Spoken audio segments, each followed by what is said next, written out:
नमस्कार दोस्तों, मेरा नाम है अमन राठी। यूएक्स गुरुकुल चैनल पर आपका स्वागत है।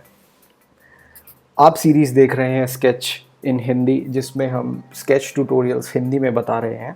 और इस ट्यूटोरियल में हम बात करेंगे एक बहुत ही इंपॉर्टेंट कॉन्सेप्ट के बारे में। इस कॉन्सेप्ट का नाम है लेयर्स। शुरू करने से पहले सबसे पहले जान लेना ज़रूरी है कि लेयर्स क्या है।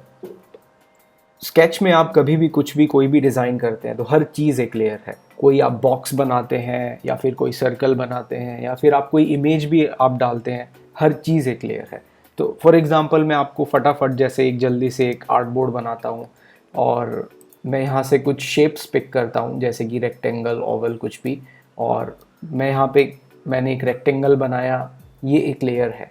या फिर मैं एक फटाफट एक इमेज यहाँ पे लाके डालता हूँ, ये कुछ तो इंडियन फूड टाइप कुछ इमेज लग रही है, ये भी एक लेयर है। तो हर चीज़ जो आर्ट बोर्ड के ऊपर है वो एक लेयर है। दूसरी चीज़ आज हम डिस्कस करेंगे कि लेयर्स का क्या पर्पस है। जैसे जैसे आप प्रोजेक्ट के अंदर आप अपने डिज़ाइन को बढ़ाएंगे, नंबर ऑफ़ आर्ट बोर्ड्स आपके बढ़ेंगे और डिज़ाइन आपका जैसे जैसे आगे जाएगा, बहुत सारी आपकी लेयर्स होती जाएंगी, बहुत सारी आपकी स्क्रीन्स बनती जाएंगी, चाहे वो वेब का प्रोजेक्ट हो या मोबाइल का प्रोजेक्ट हो। तो लेयर का सबसे इम्पॉर्टेंट काम होता है आपके पूरे डिज़ाइन को ऑर्गेनाइज करके रखना। एक बहुत इम्पॉर्टेंट चीज़ लेयर की ये भी है कि आप अगर किसी प्रोजेक्ट पर काम कर रहे हो और आपके साथ आपका कोई पार्टनर भी काम कर रहा है, तो लेयर्स को ऑर्गेनाइज रखने से क्या फ़ायदा होगा कि आपका कम्युनिकेशन काफ़ी इजी हो जाएगा। या फिर आपने किसी एक बड़े प्रोजेक्ट पर काम किया है और आप स्केच फाइल किसी और को हैंड ओवर करना चाह रहे हो, तो उस नए डिज़ाइनर को अगर layer structure well organise, well managed है, तो इस चीज़ से उसको काफ़ी मदद मिलेगी और वो नया डिज़ाइनर आपके स्केच फाइल को ईजीली पिकअप कर लेगा। ओवरऑल ऑर्गेनाइजेशन सबसे ज़्यादा इम्पॉर्टेंट चीज़ है। आइए देखते हैं कि लेयर बनाते कैसे हैं। सबसे पहले ज़रूरी है कि आप एक आर्टबोर्ड बना लें। हालांकि ये कोई मैंडेटरी रिक्वायरमेंट नहीं है आर्टबोर्ड बनाने की। आप लेयर नॉर्मल कहीं पे कैनवस पे कहीं पे भी बना सकते हैं। मैंने ए शॉर्टकट प्रेस किया और मेरे को यहाँ पे बहुत सारे तरह तरह के आर्टबोर्ड्स दिखाई देने लगे और मैं यहाँ से चूज़ भी कर सकता हूँ किस टाइप का आर्टबोर्ड मुझे चाहिए। तो मैं फॉर एग्ज़ाम्पल आज ले लेता हूँ एप्पल डिवाइसेस का आईफोन 8। इसके ऊपर हम कुछ लेयर्स बनाएंगे। लेयर बनाने के लिए मैं इंसर्ट करके एक ऑप्शन है, इसके अंदर जाऊंगा। यहाँ पे बहुत सारी शेप्स हैं। मैं वेक्टर भी बना सकता हूँ, पेंसिल का भी इस्तेमाल कर सकता हूँ, लेकिन मैं शेप्स में जाके एक सिंपल रेक्टेंगल को सेलेक्ट करूँगा और इसका शॉर्टकट है आर। अगर आप आर प्रेस करेंगे तो आप सीधा एक रेक्टेंगल बना सकते हैं। तो मैंने आर प्रेस किया और मैंने यहाँ पे एक रेक्टेंगल बना दिया। अब रेक्टेंगल बनाते वक्त एक शॉर्टकट और है। जब आप रेक्टेंगल को बना रहे हैं, ड्रॉ कर रहे हैं, अगर उसके साथ आप शिफ्ट की प्रेस करेंगे तो आप उसको एक एज अ स्क्वायर बना सकते हैं जिसकी दोनों साइड्स इक्वल है। तो मैंने यहाँ पर एक ये स्क्वायर बनाया और इस स्क्वायर की साइज लगभग 100 बाय 100 पिक्सल है। और यहाँ पर आप देखेंगे लेफ्ट साइड में ये मेरा लेयर पैनल है। यहाँ पे आप देख सकते हैं कि ये आर्टबोर्ड का नाम है आईफोन 8, जो यहाँ पे इससे काफ़ी मैच हो रहा है, जिसको मैं डबल क्लिक कर चेंज भी कर सकता हूँ और मैं इसको बोलूँगा माय आर्ट बोर्ड। उसके अंदर आपने ये देखा है कि ये रेक्टेंगल है। स्केच हर लेयर को बाय डिफ़ॉल्ट कुछ ना कुछ नाम देता है। अगर आप उसका नाम चेंज करना चाहते हैं तो आप उस पर डबल क्लिक करके उसका नाम चेंज कर सकते हैं। मैं फटाफट क्या करता हूँ, इस लेयर को डुप्लीकेट करके इस ट्यूटोरियल के लिए मैं जल्दी से 3 लेयर्स बना देता हूँ। 3 लेयर्स यहाँ पे फटाफट बना लिया और तीनों लेयर को मैंने एक अलग अलग कलर दे दिया है। कलर देने के लिए हम लेयर को सेलेक्ट कर सकते हैं और यहाँ से हम कलर कोई भी सेलेक्ट कर सकते हैं। तो मैंने रेड, ग्रीन और ब्लू कलर दे दिया है इन तीनों लेयर्स को। और अब हम डिस्कस करेंगे लेयर को सेलेक्ट कैसे करते हैं। तो आप सीधा कर्सर अपना होवर कर सकते हैं लेयर के ऊपर और अगर आप अपने माउस पर लेफ्ट क्लिक प्रेस करेंगे तो आप उस लेयर को सेलेक्ट कर सकते हो। आप देख सकते हो ये छोटे छोटे यहाँ पे एक बाउंडिंग बॉक्स के जैसा बन के आ गया है और सेलेक्टेड लेयर को आप फिर ड्रैग करके कहीं पे भी प्लेस कर सकते हो।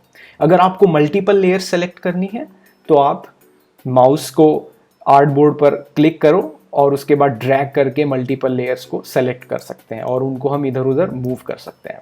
एक और शॉर्टकट है मल्टीपल लेयर सेलेक्ट करने का। और फॉर एग्जांपल आपने पहली लेयर क्लिक करके सेलेक्ट की, आप शिफ्ट बटन प्रेस करिए और उसके बाद आप लेयर्स के ऊपर क्लिक करेंगे तो आप मल्टीपल लेयर्स को सेलेक्ट कर सकते हैं। अगली चीज़ हम देखेंगे कि लेयर्स को नाम कैसे देना है। लेयर्स को नाम देना बहुत ज़रूरी है। आपकी फ़ाइल जैसे जैसे आप डिज़ाइन का प्रोजेक्ट आपका एक्सपेंड होता जाएगा, मल्टीपल स्क्रीन्स बनेंगी, तो आपको लेयर्स को नाम देना, नेमिंग कन्वेंशन काफ़ी ज़रूरी हो जाता है। फॉर एग्जांपल जैसे मैं इस रेड लेयर को मैंने क्लिक किया और ये लेयर पैनल में लेफ्ट साइड में ये लेयर स्पेसिफिकली हाईलाइट होकर आ रही है, इसका मतलब ये लेयर अभी सेलेक्टेड है। मैं डबल क्लिक करूंगा इसके ऊपर और मैं इसको नाम दूंगा रेड।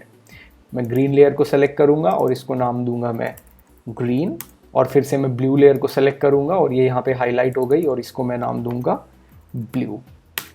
अगली चीज़, हम एक बहुत इंपॉर्टेंट चीज़ है जो आप अपने रोज़मर्रा की प्रोजेक्ट करते वक्त डिज़ाइन के जो आप यूज़ करेंगे, लेयर्स को अरेंज करना। जब मैं बोलता हूँ अरेंज करना, ये लेयर्स एक दूसरे के ऊपर स्टैक है। जैसे कि आप नॉर्मल कोई एक बुक का स्टैक देखेंगे कि एक के ऊपर दूसरी बुक रखी है, उसी तरीके से ये स्टैक है।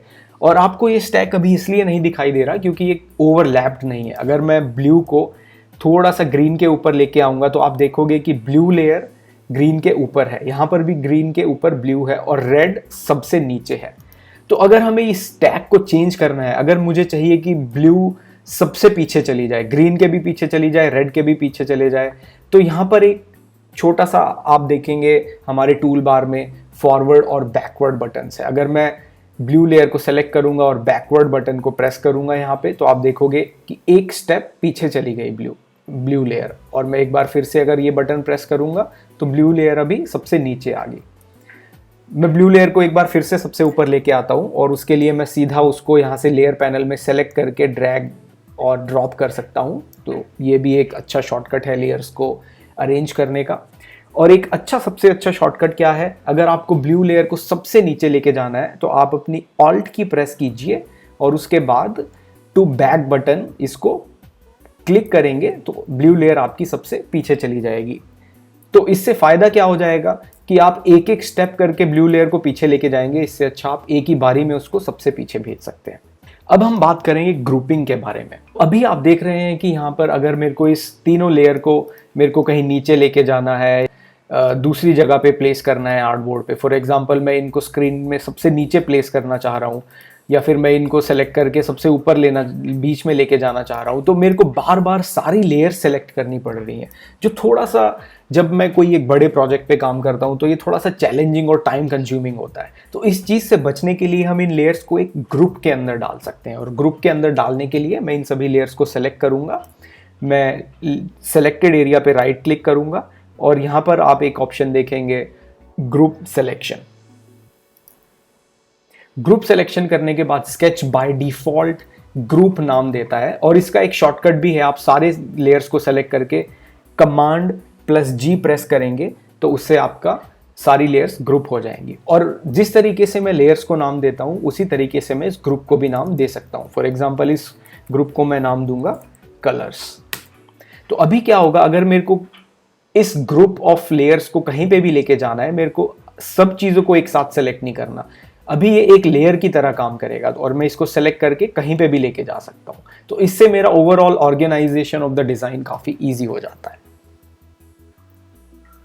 अब अगली चीज आती है कि अगर इस ग्रुप के अंदर अभी 3 लेयर है और मुझे इन 3 में से किसी एक लेयर का कलर बदलना है, तो वो मैं कैसे करूंगा। तो उसके लिए ऑफ कोर्स मेरे को स्पेसिफिक लेयर सेलेक्ट करनी पड़ेगी। तो उसके मल्टीपल तरीके हैं।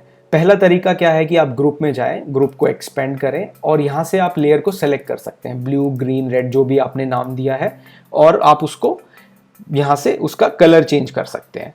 लेकिन इसमें डिफ़िकल्टी ये होती है कि जैसे जैसे आपका प्रोजेक्ट बढ़ता जाएगा, यहाँ पे बहुत सारे हज़ारों, कई 100 ग्रुप्स हो जाएंगे। तो उस वक्त ये ट्रिक थोड़ी सी डिफ़िकल्ट हो जाती है और कई बार ऐसा भी हो सकता है कि एक ग्रुप के अंदर बहुत सारी लेयर्स हो।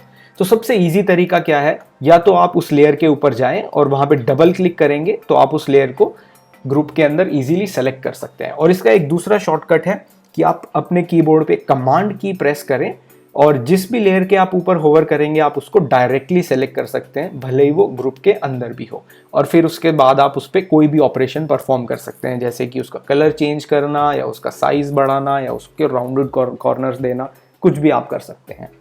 अगली चीज हम देखेंगे लेयर्स को हाइड एंड शो करना, मतलब उनको छुपाना और उनको वापस से लेके आना।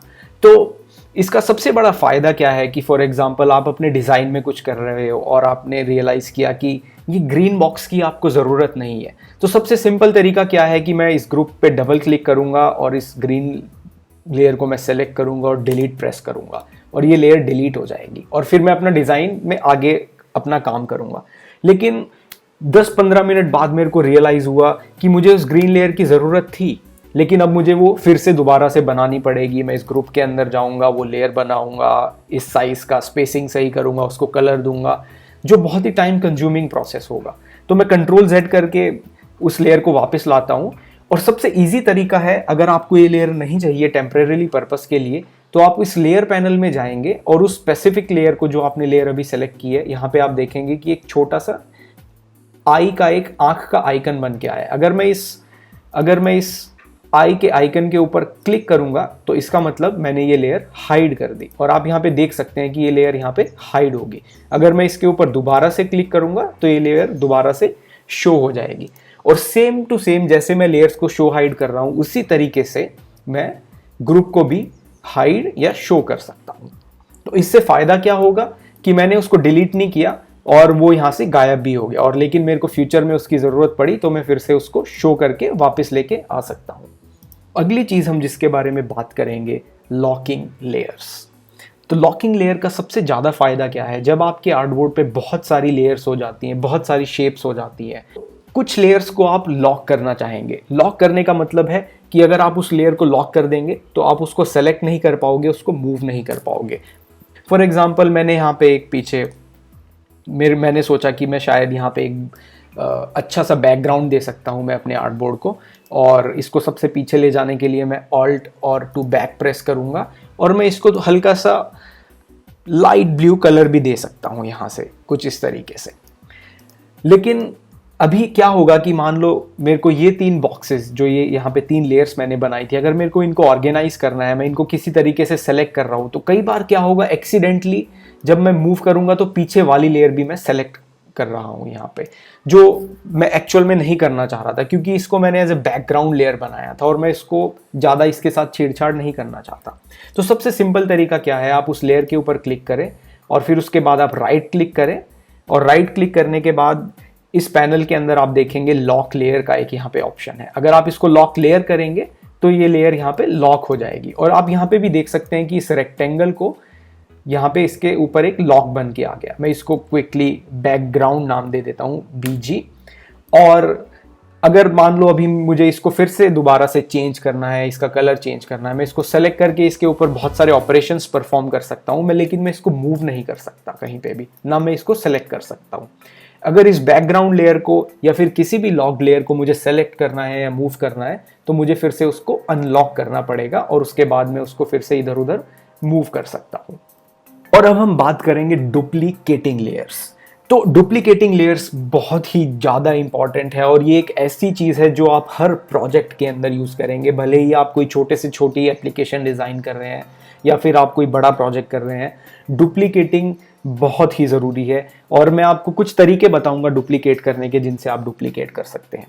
तो फॉर एग्जांपल सबसे पहला केस कैसा रहेगा कि मेरे पास रिक्वायरमेंट ऐसी है कि मुझे इन तीनों बॉक्सेस को, इन तीनों लेयर्स को 3 बार और डुप्लीकेट करना है। एक तरीका तो क्या है, मैं फिर से ये सारी लेयर्स, ये बॉक्सेस बनाने शुरू कर दूंगा और उसके बाद एक एक करके मैं ये सारे बॉक्स बनाऊंगा और उनको कलर देना शुरू कर दूंगा, लेकिन उसमें बहुत ज़्यादा टाइम चला जाएगा।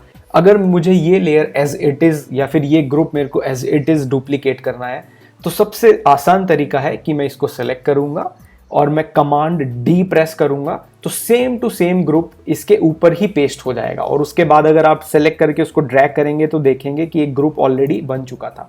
इनफैक्ट लेयर पैनल के अंदर भी अगर आप देखेंगे कि ये ओरिजिनल कलर्स ग्रुप है जो हमने पहले बनाया था, और ये जब हमने कमांड D प्रेस किया तो ये कॉपी बन गई थी यहाँ पे, और फिर उसको मैं यहाँ पे नीचे प्लेस कर सकता हूँ।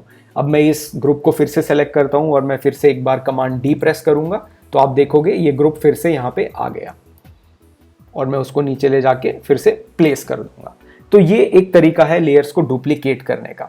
लेकिन एक और शॉर्टकट है मैं जो सबसे ज़्यादा यूज़ करता हूँ, जो मेरा फेवरेट है, वो मैं आपको बताता हूँ वो कैसे करेंगे। तो मैं इनको भी फिलहाल डिलीट कर देता हूँ।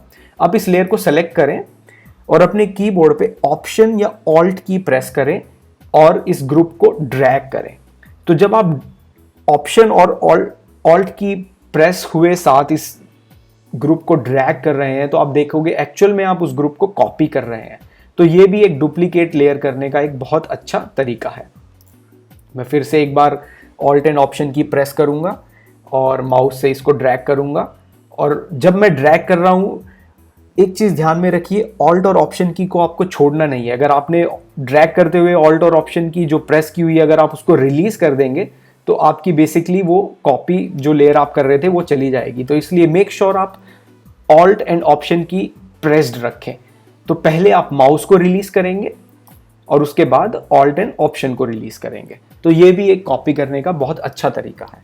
तो इसी के साथ इस ट्यूटोरियल के हम आखिरी टॉपिक के बारे में बात करेंगे जो है रीसाइजिंग द लेयर्स। तो सबसे इजी तरीका है रीसाइज करने का। आप यहाँ पे देख सकते हैं छोटे छोटे बाउंडिंग बॉक्स ये बने हुए आ रहे हैं। आप किसी भी एक बॉक्स को सेलेक्ट करके उसको ड्रैग करके बड़ा या छोटा कर सकते हैं। अभी आप एक चीज़ देख रहे होगे कि अगर मैं इसको राइट साइड में ड्रैग कर रहा हूँ तो इसकी हाइट भी बढ़ रही है और विड्थ भी बढ़ रही है और ये प्रोपोर्शन में रीसाइज हो रही है। उसका ये रीज़न है, अगर आप यहाँ पे विड्थ और हाइट देखेंगे तो इसको मैंने लॉक किया हुआ है। अगर मैं इसको अनलॉक कर दूंगा यहाँ से और उसके बाद मैं इसको ड्रैग करूंगा तो मैं इसकी सिर्फ विड्थ भी बढ़ा सकता हूँ, मैं इसकी स्पेसिफिकली हाइट भी बढ़ा सकता हूँ, या फिर मैं इसको कॉर्नर से पकड़ के अपने हिसाब से एडजस्ट भी कर सकता हूँ। ये एक बहुत अच्छा तरीका है रीसाइज करने का। और अगर आप थोड़े पावर यूज़र हैं और आप थोड़ा स्केच से यूज टू हो चुके हैं और आपको ऑलरेडी पता है आपको किस साइज़ की लेयर चाहिए, तो आप डायरेक्टली यहाँ पे जाके वो नंबर भी डाल सकते हैं। फॉर एग्जाम्पल मेरे को 120 बाय 120 की लेयर चाहिए तो मैं सीधा एंटर करके 120 बाय 120 की लेयर बना सकता हूँ। तो दोस्तों इस ट्यूटोरियल के लिए इतना ही। इस ट्यूटोरियल में हमारा एम था कि हम लेयर के बारे में जो बेसिक फंक्शनैलिटीज़ हैं उन चीज़ों को जानें। लेयर्स में शायद हम एक और एडवांस लेवल का ट्यूटोरियल बनाएंगे जिसमें हम बहुत सारे शॉर्टकट्स और बहुत सारी अलग अलग तरीके आपको बताएंगे जिससे लेयर्स मैनेज कर सकते हैं। लेयर्स एक बहुत इंपॉर्टेंट कॉन्सेप्ट है स्केच का।